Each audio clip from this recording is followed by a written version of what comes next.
মিষ্টি আলু খাবে তুমি? এইটা খাবে? হাই ছোট বাবা এইখানে বলো না, আমি তো ঘর থেকে আই কলাই খাবে তুমি? কলা কত করে? 420।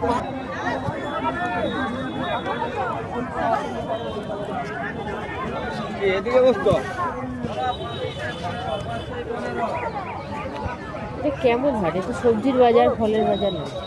মানে সবজি এত দেখতে পাচ্ছ তুমি, আরো সবজি চাই তোমার? না না বলছি হাট মানে যে সবজির বাজার, ফল, এটা বাজার বলতে পারো, হাট না এটা হাট। দেখো এগুলো সব কি তোমার মনে হয় পার্মানেন্ট দোকান? হাট মানে কি টেম্পোরারি দোকান। ও কলা কত করে?